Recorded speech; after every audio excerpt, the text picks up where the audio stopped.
So hey guys, welcome back to Gurukul academy. अपने इस slide के सिलसिले को थोड़ा और आगे बढ़ाते हुए आज हम लोग स्फेरिकल मिरर्स को सीखेंगे। और स्फेरिकल मिरर्स में जो टर्म्स होते हैं, जो इंपॉर्टेंट टर्म्स होते हैं, उनको सीखेंगे और समझेंगे। क्योंकि इसके बाद जो रे डायग्राम्स हम लोग पढ़ने वाले हैं, उस रे डायग्राम्स में इन टर्म्स का बहुत यूज है। ठीक है, तो चलिए फिर वीडियो को स्टार्ट करते हैं। हाँ, तो बात करते हैं स्फेरिकल मिरर्स के बारे में। अब देखो, अगर नाम के ऊपर जाए स्फेरिकल मिरर्स, तो कहीं ना कहीं स्फीयर का बात हो रहा है। अब ये स्फीयर क्या होता है? तो क्रिकेट तो खेलते ही हो, तो क्रिकेट में जो बॉल होता है या फुटबॉल का जो बॉल होता है, वो जो शेप होता है उसे स्फीयर कहते हैं। ठीक है, अच्छा, अब यहाँ पर स्फीयर को कैसे हम लोग समझेंगे? देखो, ये क्रिकेट का बॉल होता है तो वो कौन सा मटेरियल का होता है? या तो रबड़ का होगा, या तो प्लास्टिक का होगा, या तो कॉर्केट का होगा, या टेनिस का होगा, जिस भी चीज़ का हो। यहाँ पर जो हम लोग स्फीयर के बारे में बात करेंगे वो ग्लास के स्फीयर के बारे में बात करेंगे। कौन से स्फीयर? ग्लास के स्फीयर, मतलब कांच के स्फीयर के बारे में बात करेंगे। और कांच के स्फीयर से हम लोग स्फेरिकल मिरर्स को बनाएंगे। क्या बोले हम? कांच के स्फीयर से स्फेरिकल मिरर्स को बनाएंगे। अब वो कैसे बनता है, कैसे क्या होता है, उस चीज़ को समझते हैं। तो देखो, मान लो अगर मेरे पास कोई स्फीयर है, जैसे मान लो स्फीयर है, अब ये 2D है तो इसमें तो हम लोग सर्कल ही दिखाएंगे। ठीक है, अच्छा, ये मान लो कि मेरा स्फीयर है, तो स्फीयर का मान लो कोई पोर्शन हम कट कर दिए। मान लो यहाँ से इतना पोर्शन, ये ए बी पोर्शन हम इसको कट कर दिए। ठीक है, अब कट करने के बाद ये मेरा आ गया, ये मेरा आ गया ए बी। ठीक है, ये अपना ए बी आ गया। अब ये भी सरफेस जो है वो ग्लास है, और ये सरफेस भी जो है मान लो ग्लास है। मान के लो ग्लास ही, जब पूरा स्फीयर मेरा ग्लास है तो अंदर हो या बाहर हो, होगा तो वो ग्लास का ही। ठीक है, अच्छा, जब तुम प्लेन मिरर में अपने चेहरे को देखते हो तो एक चीज नोटिस करना कि जो मिरर तुम्हारा होता है, मान लो ये तुम्हारा प्लेन मिरर है, तो इस तरफ तुम अपने चेहरे को देखते हो, तो उसके पीछे क्या होता है? एक कोटिंग होता है, एक कवरिंग होता है। वो कोटिंग होता है तभी हम लोग सामने से चेहरे को देख पाते हैं। अगर वो कोटिंग नहीं होगा तो फिर वो ग्लास बन जाएगा, फिर वो आर पार दिखेगा। ठीक है, वैसे ही स्फेरिकल मिरर्स में एक कोटिंग होता है। वो कोटिंग या तो सरफेस ए में हो सकता है, या तो सरफेस फर्स्ट में हो सकता है, या सरफेस 2 में हो सकता है। अब अगर सरफेस फर्स्ट पे कोटिंग करते हैं तो मेरा सरफेस 2 कौन सा होगा? रिफ्लेक्टिंग सरफेस, मतलब सरफेस 2 में आप अपने चेहरे को देख पाएंगे। ठीक है, और 2 को कोटिंग करते हैं तो सरफेस 1 कैसा होगा? रिफ्लेक्टिंग सरफेस, मतलब सरफेस 1 से हम आप लोग चेहरे को देख पाएंगे। ठीक है, अब जब सरफेस 1 या सरफेस 2 को कोटिंग करते हैं तो ये दोनों सरफेस एक जैसा बिहेव नहीं करता है। देखो, समझो इस बात को। ये मान लो एक सरफेस है, ये अब देखो, इसको ही ऐसे लिख दिया, उसको पलट के ऐसे ड्रॉ कर दिए। ठीक है, अब इसमें एक तो हम लोग यहाँ पर कोटिंग कर रहे हैं, सरफेस 1 है, ये इस तरफ का सरफेस 1 था, मैं उसको कोटिंग कर दिए। अब ये सरफेस 2, ये वाला सरफेस को कोटिंग कर रहे हैं। ठीक है, तो सरफेस 1 और सरफेस 2 को कोटिंग कर दिए। जब सरफेस 1 को कोटिंग करते हैं तो ये वाला सरफेस मेरा एज अ रिफ्लेक्टिंग सरफेस के जैसे काम करता है। ठीक है, और जब बाहर वाले सरफेस को कोटिंग करते हैं तो ये अंदर वाला जो पोर्शन है वो मेरा रिफ्लेक्टिंग सरफेस के जैसे काम करता है। ठीक है, अच्छा, जब ये बाहर वाला पोर्शन रिफ्लेक्टिंग सरफेस के जैसा काम कर रहा है तो वो अलग बिहेव करेगा, और जब अंदर वाला पोर्शन रिफ्लेक्टिंग सरफेस के जैसा काम करेगा तो वो अलग बिहेव करेगा। अब इस फिगर को अगर देखें तो ये फिगर कुछ ऐसा दिख रहा है, मतलब इस तरफ देखो, ध्यान से देखो फिगर को, मतलब बाहर की तरफ कुछ कोटिंग किया हुआ है और अंदर मेरा जो ये रिफ्लेक्टिंग सरफेस है, इस तरफ हम अपने चेहरे को देख पाएंगे या कोई भी इमेज जो है इसके अंदर बनेगा, मतलब ये एज अ रिफ्लेक्टिंग सरफेस काम कर रहा है। ठीक है, समझ में आ गया बराबर? अब ये जो शेप है ये कुछ केव जैसा दिख रहा है, मतलब कुछ गुफा जैसा दिख रहा है, तो इसीलिए इसका नाम दिया गया है कॉन केव मिरर। ठीक है, बस नाम है इसका। अब नाम क्यों है, कैसे, उसके ऊपर नहीं जाना, बस नाम है तो है। अब आपका नाम मान लो राहुल है, तो कोई पूछेगा राहुल ही क्यों है, मोहन क्यों नहीं है, तो इसका कोई मतलब नहीं है। ठीक है, नाम है तो नाम है। अब वो नाम क्यों हुआ तो थोड़ा बहुत उसको याद रखने के लिए हम बता भी दें कि ये केव का शेप ले रहा है, रिफ्लेक्टिव सरफेस मेरा केव का शेप ले रहा है, तो इसीलिए इसको कॉनकेव मिरर कहते हैं। ठीक है, अब ये वाला सरफेस जो है मेरा, ये वाला जो फिगर है, इसमें क्या है कि बाहर का सरफेस, ये वाला सरफेस जो है इस बार मेरा रिफ्लेक्टिंग सरफेस की जैसा काम कर रहा है, और अंदर वाला सरफेस पे कोटिंग किया हुआ है, तो इसका नाम है कॉन्वेक्स मिरर। ठीक है, ये हो गया। अब इसका एक और नाम भी है, इसका नाम क्या है? इसको बोलते हैं हम लोग कर्व्ड इनवर्ड्स। अब देखो, ये नाम से भी समझ में आ रहा है, कर्व्ड इनवर्ड्स, मतलब जो अंदर की तरफ कर्व किया हुआ, जो रिफ्लेक्टिंग सरफेस है मेरा वो अंदर की तरफ है, इसलिए इसका नाम क्या है, कर्व्ड इनवर्ट्स। और इसका अलग से नाम क्या होगा, इसका नाम है बल्जिंग आउटवर्ड्स। ठीक है, मतलब बाहर की तरफ फूला हुआ है, ये बाहर का रिफ्लेक्टिंग सरफेस, बाहर का सरफेस जो मेरा रिफ्लेक्टिंग सरफेस की तरह काम कर रहा है, तो इसको बोलते हैं बल्जिंग आउटवर्ड। समझ में आ गया। तो अगर इसका क्रक्स देखें तो स्फेरिकल मिरर्स मेरा ऐसा मिरर्स होता है जो कि स्फीयर से बनता है। अब वो स्फीयर कौन सा होता है, वो ग्लास का स्फीयर होता है। ग्लास के स्फीयर में जब हम लोग किसी पोर्शन को कट करते हैं और कट करने के बाद किसी एक साइड पे अगर हम लोग कोटिंग कर दिए तो दूसरा साइड मेरा क्या होगा, रिफ्लेक्टिंग सरफेस के जैसे काम करता है। अब अलग अलग साइड में कोटिंग करेंगे तो अलग अलग बिहेवियर होगा स्फीयर का, अलग अलग बिहेवियर होगा मिरर का, तो अलग अलग नाम भी होगा। जब बिहेवियर अलग है, अलग अलग नाम भी अलग अलग होगा, तो उसी को कहते हैं स्फेरिकल मिरर्स। अगर बाहर की तरफ कोटिंग करते हैं और रिफ्लेक्टिंग सरफेस मेरा अंदर वाला होगा तो उसे बोलेंगे हम लोग कौन सा, कॉनकेव मिरर। और जब कोटिंग अंदर होगा और रिफ्लेक्टिंग सरफेस बाहर होगा जैसे ये वाला, तो उसको बोलेंगे हम लोग क्या क्या बोलेंगे उसको, कॉन्वेक्स मिरर। ठीक है, तो अगर डेफिनेशन के बारे में बात करें तो spherical mirrors are the mirrors whose reflecting surface is curved inwards or bulged outwards। मतलब या तो curved inwards होगा, मतलब जैसे ये वाला केस, या तो bulged outwards होगा, मतलब या तो ये वाला केस। ठीक है, समझ में आ गया, कोई दिक्कत नहीं है। अच्छा, अब देखो स्फेरिकल मिरर्स में जो होते हैं ना, कुछ टर्म्स होते हैं, उस टर्म्स को समझना, उस टर्म्स के मतलब को समझना बहुत जरूरी है, क्योंकि जब नेक्स्ट वीडियो में हम लोग रे डायग्राम को समझेंगे तो उस रे डायग्राम से बार बार इन टर्म्स का यूज होगा। तो पहले आपको पता होगा कि ये टर्म्स होता क्या है, क्या बोलते हैं, क्यों बोलते हैं, तब तो आप समझ पाओगे रे डायग्राम को। ठीक है, तो समझते हैं पहले टर्म्स को। पहला टर्म है मेरा पोल। पोल क्या होता है, देखो सब हर एक टर्म को हम लोग मिरर से समझेंगे। पहला टर्म है मेरा पोल। तो ये मान लो अपना कोई मिरर है, ठीक है, ये मान लो मिरर है। अब इसमें बाहर की तरफ कोटिंग कर रहे हैं, तो ये कौन सा मिरर होगा, रिफ्लेक्टिव सरफेस में अंदर वाला, तो वो क्या होगा, कॉनकेव मिरर। ये कौन सा मिरर है, कॉनकेव मिरर। अब पोल क्या होता है, पोल मतलब हुआ कि मिरर का सेंटर, क्या बोले हम, मिरर का सेंटर। ये मेरा मिरर है, मान लो ये ए बी कोई मिरर हो गया, तो ये मिरर का जो सेंटर होगा उसे बोलते हैं पोल। बस यहाँ पे वो चीज लिखा हुआ है, the centre of the reflecting surface of the spherical mirror. Spherical mirror का जो रिफ्लेक्टिंग सरफेस होगा, अब स्फेरिकल मिरर में दोनों आ गया, कॉनकेव भी और कॉन्वेक्स भी, उसका जो रिफ्लेक्टिंग सरफेस होगा, मतलब तो बाहर वाला है तो अंदर वाला, उसका जो सेंटर होगा, ठीक है, ये अपना स्फेरिकल मिरर है, ये उसका रिफ्लेक्टिंग सरफेस है, और इसका वो सेंटर, उसका जो सेंटर होगा उसको क्या बोलते हैं, पोल। और पोल को किससे लिखते हैं, पी से लिखते हैं। ठीक है, पोल को किससे लिखते हैं, पी से लिखते हैं। ठीक है, कोई दिक्कत नहीं है। अच्छा, दूसरा क्या है मेरा, सेंटर ऑफ कर्वेचर। इसका क्या मतलब है, देखो समझो बात को। अब ये जो मिरर मेरा था, ये जो मिरर मेरा बना हुआ है,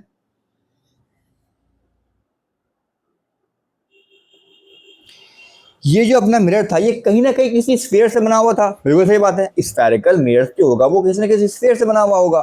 तो मान लो इसका स्फीयर हम कंप्लीट कर दिए, अगर कुछ ऐसा स्फीयर इसका रहा होगा तो स्फीयर कंप्लीट कर दिए। अब स्फीयर है तो स्फीयर का कुछ ना कुछ सेंटर भी रहा होगा। मान लो ये उसका सेंटर है, किसका सेंटर है, स्फीयर का सेंटर है, मिरर का सेंटर नहीं है, स्फीयर का सेंटर है। तो जिस भी स्फीयर से वो रिफ्लेक्टिंग सरफेस बना है, जिस भी स्फीयर से वो स्फेरिकल मिरर बना है, उस स्फीयर के सेंटर को बोलते हैं सेंटर ऑफ कर्वेचर। फिर से सुनो, ध्यान से सुनो, अपने पास रिफ्लेक्टिंग सरफेस, अपने पास मिरर है, स्फेरिकल मिरर। वो स्फेरिकल मिरर किसी न किसी स्फीयर का पार्ट है, किसी न किसी स्फीयर से बना हुआ है, किसी न किसी स्फीयर को काट करके उसको बनाया गया है। तो वो जिस भी स्फीयर से बना हुआ होगा, जिस भी स्फीयर को काट करके स्फेरिकल मिरर बनाए हैं, उस स्फीयर का जो सेंटर होगा, उस सेंटर को बोलेंगे सेंटर ऑफ कर्वेचर। क्लियर है, कोई दिक्कत नहीं है। अब इसको डिनोट करते हैं सी से। ठीक है, समझ में आ गया, कोई दिक्कत नहीं है। यहां देखो, the centre of sphere from which the spherical mirror is made. जिस स्फीयर से स्फेरिकल मिरर को बनाया गया है उसको बोलते, उसके सेंटर को बोलते ऑफ कर्वेचर, और उसको सी से लिखते हैं। समझ में आ गया, क्लियर है, कोई दिक्कत नहीं है। अच्छा, अब बात करते हैं रेडियस ऑफ कर्वेचर। देखो इसको भी समझो, रेडियस ऑफ कर्वेचर क्या होता है। देखो सेंटर है अपना स्फीयर का, तो स्फीयर का जब सेंटर है तो स्फीयर का कुछ ना कुछ रेडियस भी होगा। फिर से सुनो, स्फीयर है अपना, रिफ्लेक्टिंग सरफेस है, रिफ्लेक्टिंग मिरर है, स्फेरिकल मिरर है। वो स्फेरिकल मिरर किसी ना किसी स्फीयर से बना हुआ है, तो स्फीयर का सेंटर है। अब स्फीयर का अगर सेंटर है तो स्फीयर का कुछ ना कुछ रेडियस भी तो होगा। तो उस रेडियस को उस रेडियस को, किसके रेडियस को, स्फेरिकल मिरर के रेडियस, सॉरी किसके किसके रेडियस को, स्फीयर के रेडियस को, स्फेरिकल मिरर के रेडियस को नहीं। अब स्फेरिकल मिरर का रेडियस होगा भी कैसे, वो तो पूरा स्फीयर है भी नहीं। तो स्फीयर के रेडियस को बोलते हैं रेडियस ऑफ कर्वेचर।